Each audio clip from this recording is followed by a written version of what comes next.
Vamos abrir a Bíblia, segunda carta aos Coríntios, capítulo 7.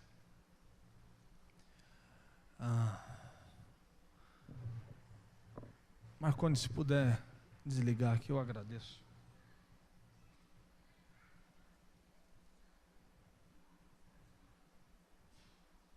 Segunda carta aos Coríntios, capítulo 7.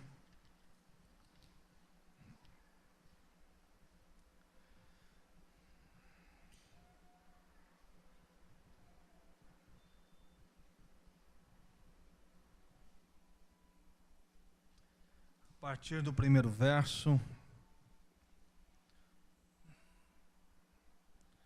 até o verso 7, 8. Tendo, pois, ó amados, tais promessas, purifiquemo-nos de toda impureza, tanto da carne como do espírito, aperfeiçoando a nossa santidade no temor de Deus. Acolhei-nos em vosso coração. A ninguém tratamos com injustiça, a ninguém corrompemos, a ninguém exploramos.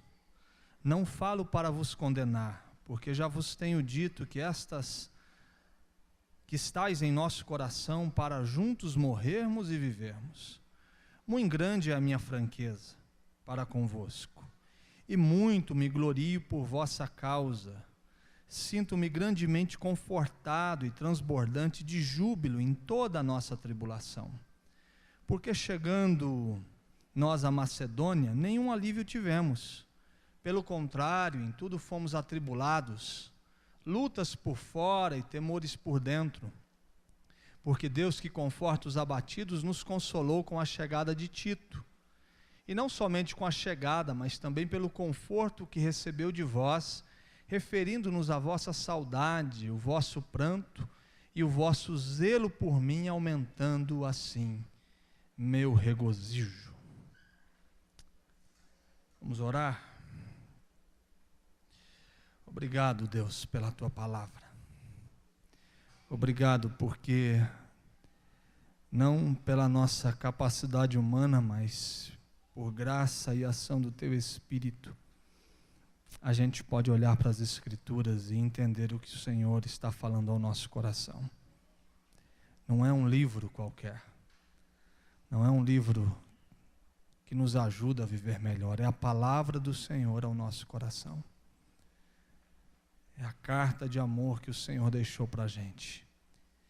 É um privilégio, semana após semana, estarmos como igreja reunidos ao redor da palavra. Mas a gente sabe também que ela faz parte da nossa vida.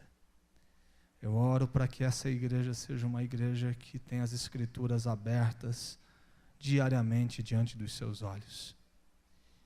Que as famílias aprendam a fazer isso. Que os pais eduquem os seus filhos a partir das Escrituras. Que os casamentos sejam edificados a partir da palavra.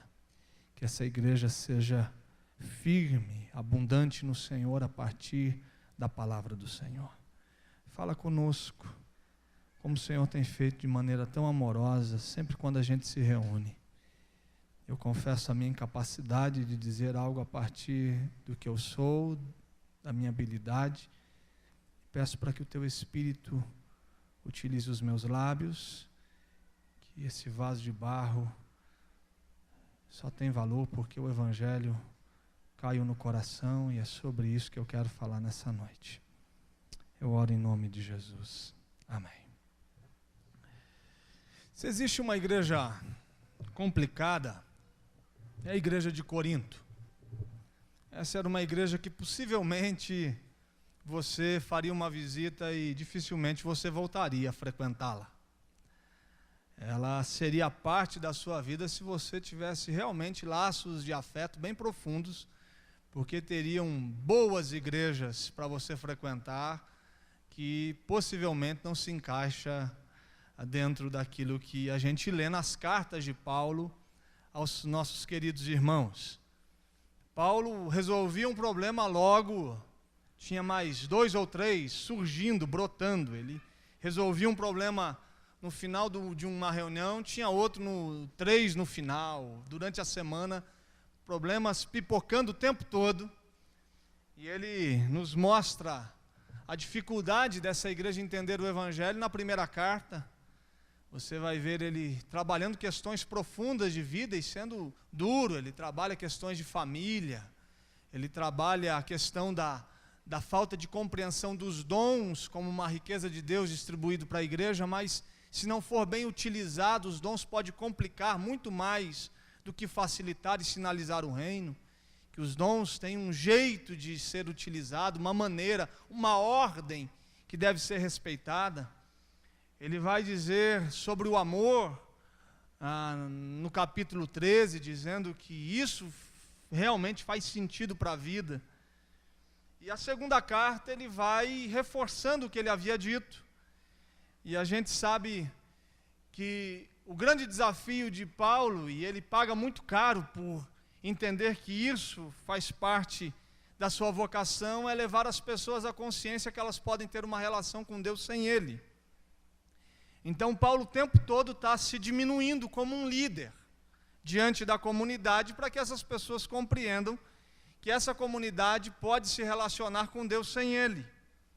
Ele aprende isso a partir de Jesus, e todas as cartas, toda a iniciativa, todo o movimento de Paulo em relação à igreja de Jesus, é que essa igreja seja madura o bastante para que ela consiga se relacionar, sobreviver e caminhar na sua jornada sem Ele. Tanto é que chega um momento onde ele, junto com Barnabé, tem uma manifestação extraordinária e eles identificam os dois, um com Júpiter e outro Mercúrio. Uma identificação pagã, mas exaltando Barnabé e diminuindo Paulo, porque o tempo todo ele está se esforçando para ser menor. E aqui está um capítulo da sua humanidade, ao mesmo tempo mostrando as imperfeições da igreja. Ele nos tira do ambiente romântico, ele vai humanizar a sua liderança, ao mesmo tempo vai nos dar a consciência do ambiente imperfeito que a gente está instalado. E como a gente deve lidar com isso? Como a gente deve viver igreja, sem que, depois de muitos anos estando nela, a gente continue ainda com o olhar cheio, com o coração pulsante, com a alma ainda regozijando em estar juntos. Como alguém, depois de 20, 30 anos de fé, ainda se empolga com o domingo. Como alguém que depois de 15 anos de jornada de fé, ainda vibra com um sermão. Como alguém depois de 10, 15 anos de vivência de igreja, quando canta uma canção, ergue as suas mãos, as lágrimas rolam. Você que já tem um pouco de história de igreja, você sabe que a apatia pode brotar, que a decepção, a frustração, que muitas vezes, quem sabe você, em algum momento da sua jornada de fé, o domingo foi difícil trocar de roupa, o banho ficou demorado, você não tinha ânimo para sair do sofá, o Faustão ficou mais atrativo do que a reunião comunitária. Você dava um jeito de atrasar o seu programa de domingo para ter uma boa justificativa, dizendo, esqueci. E o capítulo 7 ele está trabalhando isso. Ele vai demonstrando como que a gente consegue permanecer firmes com o coração, diante da longa jornada de fé que o Evangelho nos propõe. E a primeira coisa que ele nos diz, que a igreja deve ser um ambiente de crescimento, a partir das relações de afeto. Quando ele fala, acolhei-nos em vosso coração. Paulo está dizendo que a maneira como a gente não vai enfraquecendo na caminhada, é quando esse ambiente é afetivo. Quando a gente se encontra, e esse encontro é um encontro da alma, do coração, da nossa vida. Não é um encontro frio, distante, mas ele fala de alguma coisa subjetiva. Quem sabe se eu tentasse pedir para alguém explicar para mim o que é acolher no coração, você não teria como explicar isso. Você teria como me dizer como a gente acolhe alguém no coração. Como é isso? Como isso se dá? Será que o colo de uma mãe segurando o seu filho pode expressar o que Paulo está nos dizendo nesse verso? Será que o abraço de um pai, depois de um tempo sem ver seu filho, pode expressar o que Paulo está querendo nos dizer, que é a comunidade cristã? Ele está dizendo de um ambiente afetivo, de um ambiente onde as pessoas se encontram no coração. Isso é contra a cultura. No trabalho isso não existe. No trabalho o encontro é capitalista.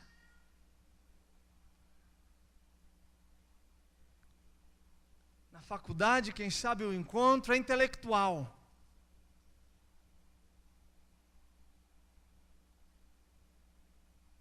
No dia a dia o encontro é superficial. Mas ele diz que a igreja é o lugar dos encontros afetivos. É o lugar de gente que aprendeu a amar a partir de Jesus. De gente que está com o coração aberto para aprender. E para a gente estar com o coração aberto para aprender, a gente tem que ser humilde. Coração aberto para aprender joga de lado o orgulho, a arrogância, a prepotência, o olhar altivo. Ele está dizendo que a comunidade cristã é esse ajuntamento de gente que está querendo aprender com Deus, aprender nos ministérios, aprender uns com os outros, aprender com gente menor, aprender com gente maior, aprender com gente mais nova, aprender com gente mais velha, aprender com um novo convertido, aprender com quem tem história longa de fé. Mas a gente aprende. Essa foi a beleza da reforma, que arranca desse ambiente a estrutura do detentor do conhecimento. Psicologicamente, isso daqui é um ambiente inadequado para o Evangelho. Eu estou num lugar mais alto, estou numa plataforma, tenho um microfone, e vocês estão sentados todos olhando para mim, num processo de contemplação, silenciosamente, esperando que de mim saia as palavras mais carregadas de sabedoria possível. Agora o Evangelho abaixa isso daqui, me coloca aí, e dizendo que o aprendizado nesse ambiente, ele é nivelado por alguma coisa que a gente não consegue entender, mas que o Evangelho se encarrega de fazer. É um coração aberto para servir. Como que a gente serve? Utilizando os nossos dons, as nossas capacidades que foram nos doadas pela graça de Deus, ao mesmo tempo que pode ter sido aperfeiçoada por uma energia intencional que a gente colocou, mas a gente utiliza os nossos dons, as nossas habilidades para servir, entendendo que a única forma de servir a Deus é servindo alguém. Que o serviço a Deus não se dá no campo de jogar para o alto com uma coisa que ninguém vê, não. Tem endereço, tem coração, tem nome, tem CPF, tem RG. Alguém precisa ser beneficiado pelo serviço que eu estou prestando através da consciência do coração que Deus me deu a partir do Evangelho. Quer servir a Deus? Serve alguém. Faça alguma coisa por alguém. Deus só aceita serviço no próximo, assim como Deus só aceita amor no próximo. Quer amar a Deus? Ame o próximo. E qual é o nível do amor que eu devo ter pelo próximo? Como você se ama, como você se cuida, como você se guarda, como você se protege, como você se valoriza, como você se vê no espelho, a maneira como você se cuida, cuida do outro. Aí o nível é esse. É uma comunidade aberta para perdoar. Quantas vezes forem necessárias. Pedro quis colocar uma régua alta para o perdão e diz 7 vezes, ele diz não, 70 vezes 7. E alguns dizem que é o mesmo erro, é perdoar 70 vezes 7, o mesmo erro contra você. Essa comunidade aberta para o perdão. E o que é perdoar? É doar o que já se perdeu. É ter uma dupla perda. É perder de novo. Mas a comunidade cristã está carregada de perdão. Não retém. Não carrega ninguém na sua história. O coração está livre, está aberto. Corações abertos para as novas relações.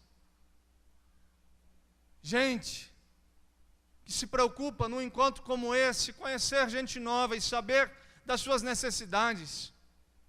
Gente que sai daqui com um novo nome para poder orar durante a semana.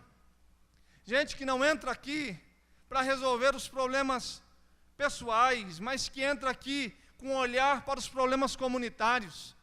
Gente que vê no culto um lugar não de satisfação pessoal, mas que vê no culto uma responsabilidade com o meu irmão. Sinceramente, tem muita gente que não precisava mais de culto, porque ele já tem fé suficiente para toda a sua vida, ele já não vai negar a fé. Mas por que ele está aqui? Porque tem um irmão mais fraco, que precisa estar aqui. E ele vê você aqui, faz mais sentido ele estar aqui porque você veio. Existe um menino que está crescendo e a sua vida de igreja ainda não foi totalmente compreendida, então por causa do meu filho eu estou no culto. Porque esse menino precisa entender o que é igreja. Então culto não é um ambiente mais de satisfação pessoal, o culto também é um ambiente onde eu venho por causa do outro. O irmão mais fraco faz sentido, o culto, porque o outro está aqui, você sabe disso. Você sabe como seu coração fica na ausência de gente no templo. E se não tem nenhum sintoma de tristeza pela ausência do seu irmão querido, você precisa sondar o seu coração. Seu coração precisa ser visitado. Porque o culto é um lugar onde as relações são vivificadas, o amor é experimentado, a preocupação é desenvolvida. Pessoas com o coração aberto para contribuir com o crescimento dos outros, para que as pessoas sejam melhores. Mas aí, a gente vai mudar agora o processo e eu vou colocar a liderança e a instituição diante dos nossos olhos. E eu gosto da nova versão transformadora, quando ele trata ainda no verso 2. Quando eu li isso, confesso que fiquei orando e dizendo para que Deus me dê a graça de não me transformar no tipo de gente que Paulo disse que não foi. Peço-lhes, abram o coração para nós. Eu já disse o que é uma comunidade com o coração aberto. Não prejudicamos ninguém. É a primeira coisa que ele diz. Ele está dizendo de líderes tirânicos, opressores. De líderes que ao invés de ajudar as pessoas, prejudicam as pessoas. Ele está falando de função de poder. De gente que a sua imagem é manchada por um líder, que causa dano na história das pessoas. Ontem ainda conversava com um homem, e depois de passar por 2 experiências em igrejas evangélicas, hoje ele cultiva sua fé junto aos testemunhos de Jeová. E um dos motivos desse homem ter passado pela igreja e não ter ficado nela foram líderes que o prejudicaram. Instituição que prejudica o homem, que esgota. O número que mais cresceu nos últimos 10 anos, na estatística do cenário religioso brasileiro, foram os desigrejados. Cresceram 800%. Pessoas que dizem que tem sua fé em Cristo Jesus, mas não pertence a nenhuma comunidade. Um dos motivos para que as pessoas não frequentem mais reuniões comunitárias é porque elas foram prejudicadas por líderes que abusaram do poder e fizeram dessas pessoas pessoas que não deveriam ser. Paulo está dizendo: eu não prejudiquei vocês. Pastores, líderes e instituição não têm o direito de prejudicar ninguém. Ele está dizendo: ninguém foi prejudicado. A sua jornada cristã, quando terminar, você tem que olhar para trás e dizer: eu não prejudiquei ninguém na sua fé. Eu não abusei do poder para manipular, para violar a consciência, para poder oprimir as pessoas. Cresce os números de líderes messiânicos.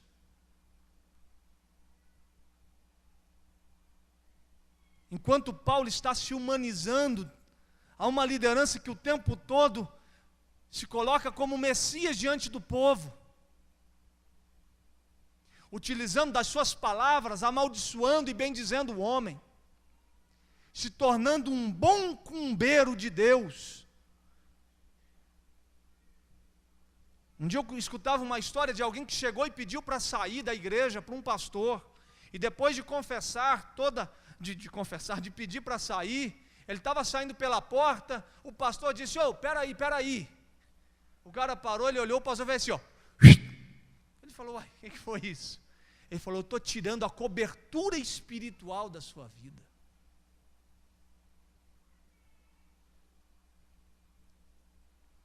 A loucura, o abuso do poder. É alguém que sai em estado de pânico da porta de um gabinete pastoral, pensando que agora ele está vulnerável e que o diabo vai pegar na esquina, e a pessoa de Cristo se diminui, ela não existe, porque homens estão ocupando o lugar daquele que não deu o seu lugar a ninguém.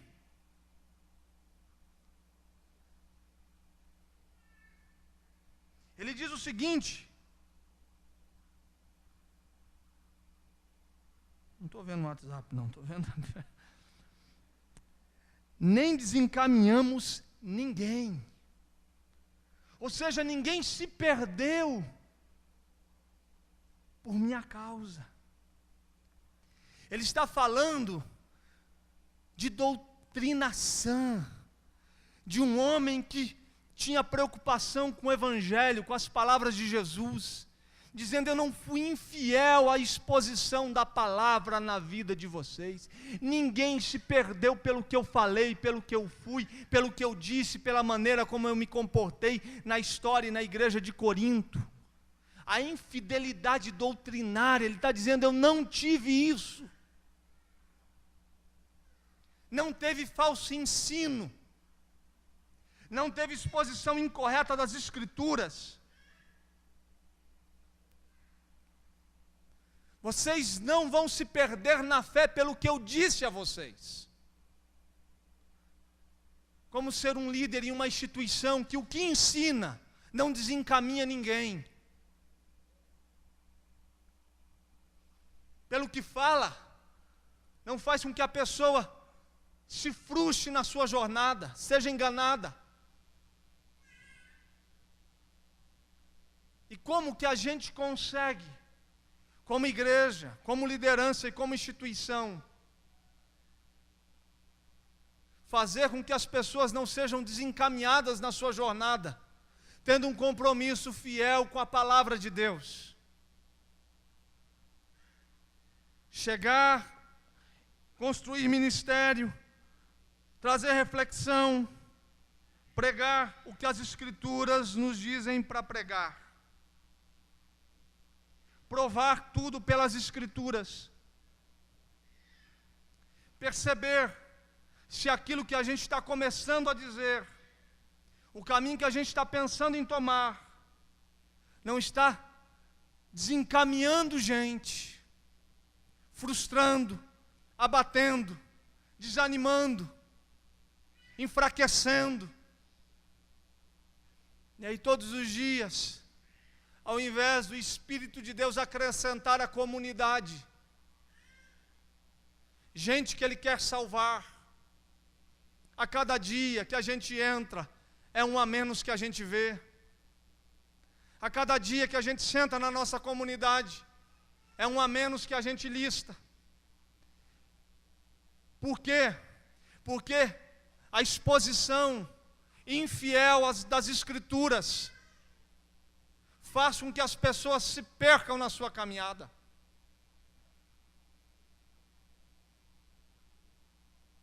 Uma igreja que não se preocupa, uma instituição que não se preocupa com a palavra, ela perderá as pessoas dos seus templos. Nós teremos um tempo, nos próximos anos, de templos que eram cheios, vazios. Megas igrejas terão dificuldades para se sustentar. E você vai me perguntar o porquê isso vai acontecer. Porque a exposição do que está sendo dita por aí tem desencaminhado gente e não tem conduzido pessoas a viver a palavra e o evangelho do Senhor Jesus.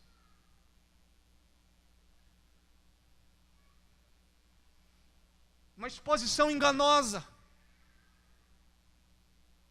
que não traz a verdade do Senhor ao coração do homem. E por fim ele diz o seguinte: não me aproveitei de ninguém. O que ele está dizendo aqui é avareza. Ele está dizendo de líderes e instituição que pega o ser humano pelos pés e chacoalha até cair a última moeda, e pega tudo que ele tem, joga ele do lado e pega os seus recursos e coloca para dentro do cofre. Ele está dizendo: eu não me aproveitei de vocês, eu não fui pesado, nem nos aproveitamos de ninguém. Eu não cobicei o que era de vocês, eu não peguei o dinheiro de vocês, eu não roubei vocês, eu não saqueei a história de vocês. Vocês não vão ter jamais o direito de dizer que a minha relação com vocês tinha como finalidade o lucro financeiro. Uma instituição e uma liderança que não prejudica as pessoas,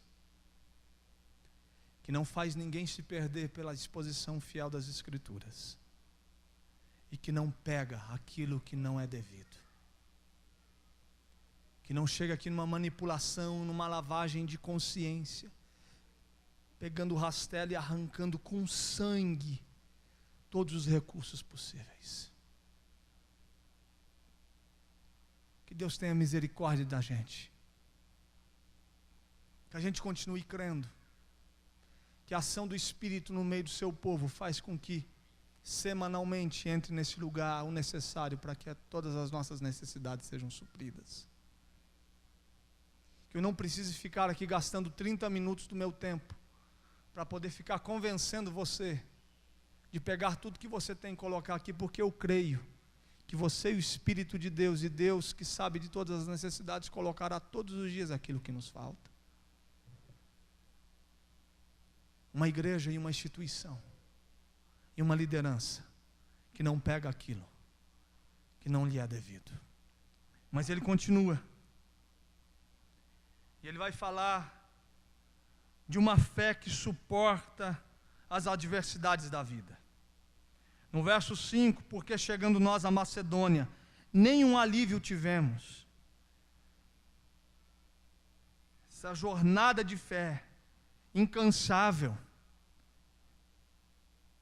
que faz a gente se entregar sacrificialmente, essa exposição da mente, do coração entregue, de uma vida que compreende que foi convocada para que alívio não haja, Pelo contrário, fomos atribulados, e ele define duas realidades que ele vive: lutas por fora e temores por dentro.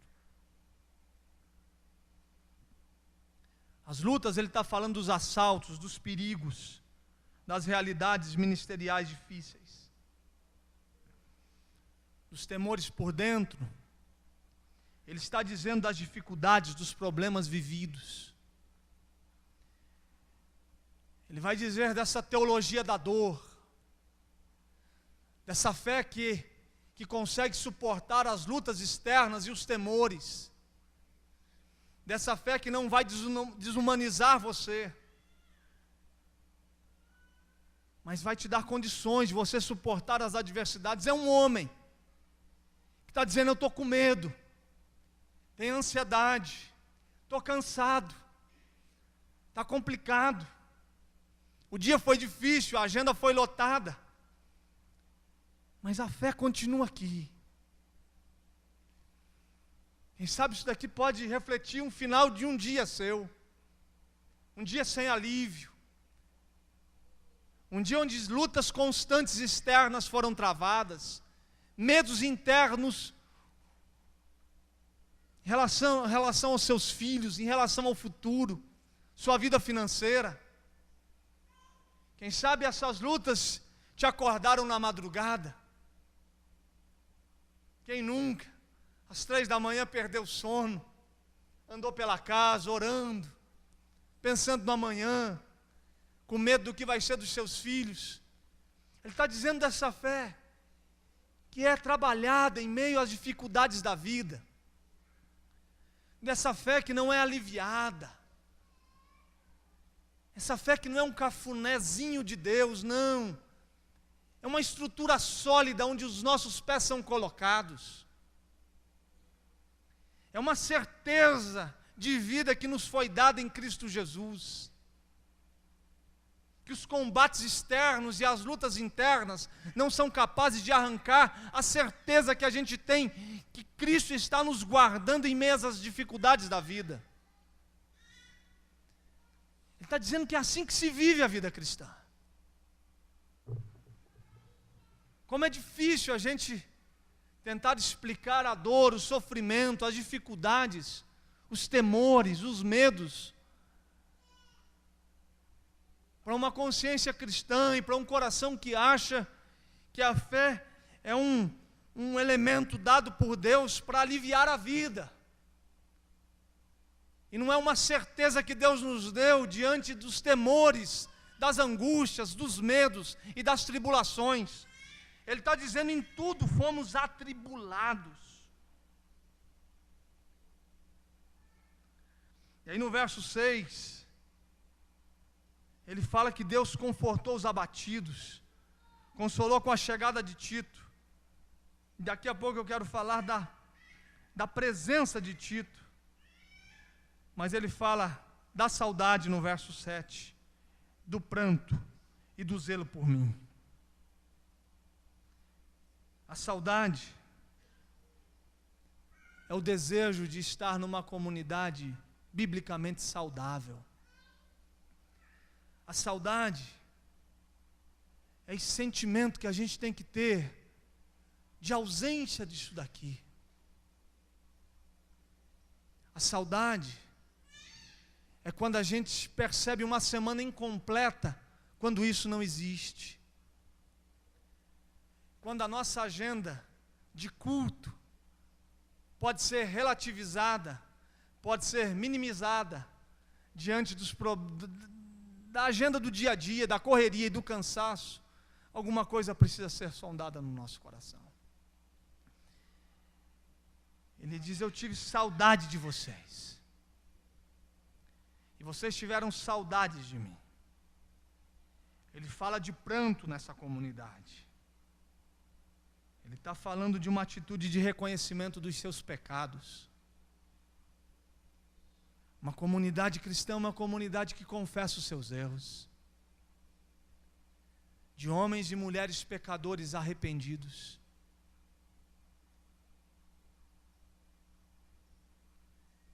O pranto é o choro por aquilo que a gente é, por aquilo que a gente carrega.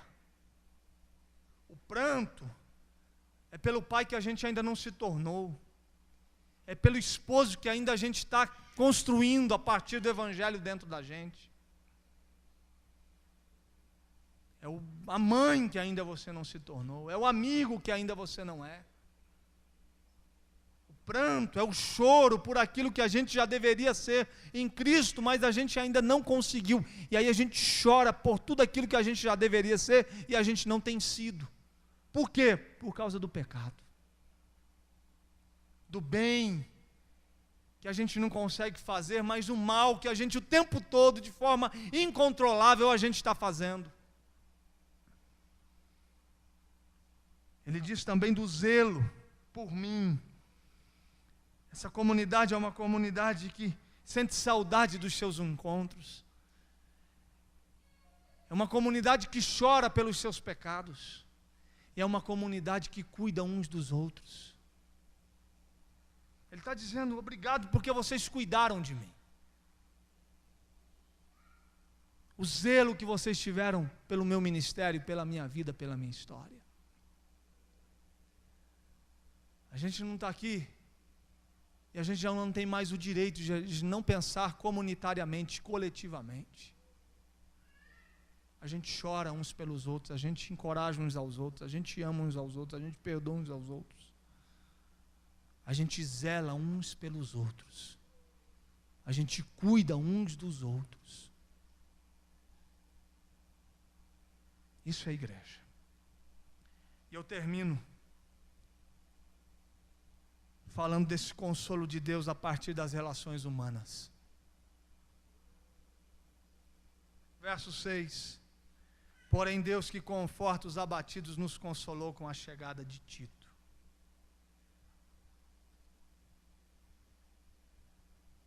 É um homem abatido, com saudade, fraco, com temor por dentro, lutando por fora. E de repente, chega um amigo. E ele fala, e esse homem foi a expressão da graça de Deus perto de mim. O dia que Tito chegou, Deus me abraçou. O dia que Tito chegou, Deus sentou ao meu lado. O dia que Tito chegou, eu fui consolado. Esse poder do encontro, sincero, carregado de encorajamento. Poder dos encontros humanos, onde a graça de Deus se derrama. Quem já nunca foi encorajado e consolado através de um Tito na vida? Quantas vezes o Tito liga para a gente e aquilo é um consolo de Deus. Às vezes um Tito chama a gente para tomar um café e é o consolo de Deus. É a graça visível de Deus consolando a gente em meio às nossas lutas, às nossas ansiedades e às nossas dores. De repente é o amigo que diz, estou indo te visitar. Em um mundo carregado de agenda cheia, onde você não tem tempo para outros, somente para si mesmo. O Evangelho é um convite para que você seja Tito na história dos outros. Que você seja o consolo e a graça de Deus na vida de gente que está sofrendo. Mas saiba também que alguns Titos haverão em sua história. Eu me lembro de um telefonema que recebi em outubro de 2017. Era uma esposa de um grande amigo que havia acabado de descobrir a traição do seu esposo. Mora em outro estado. E ela falava comigo olhando para ele. E xingava. Eu já sabia do fato porque final de agosto ele havia me confessado. E eu falei, eu vou orar por você porque eu não sei o que te dizer agora. Era por volta das 2 da manhã, nós estávamos numa rua escura. E ele em lágrimas me confessava. E eu falei, eu não sei o que te dizer agora. Eu só quero que você pare de pecar. Você promete que você não vai mais pecar. Ele prometeu e ele segurou a onda por mais uns 20 dias. E aí ele não resistiu. E quem sabe foi aí onde a misericórdia de Deus disse: a única forma de curar esse homem é expondo, trazendo à luz a sua vida. Isso era uma sexta-feira, quando foi, eu estava viajando. Eu cheguei de viagem no domingo à tarde, na segunda de manhã eu peguei meu carro e viajei 700 quilômetros. De ida. Mais 700 de volta no mesmo dia, porque eu tinha que voltar. Para ir lá e sentar com ele. Sentar com a esposa dele. Fiquei até as 2 da manhã, peguei o carro e voltei e dormi na estrada. Aquele dia eu era um Tito. O consolo de Deus na vida de um homem. Eu sei que quando eu cheguei, por causa do pecado, essa pessoa trazia lutas por fora e temores por dentro.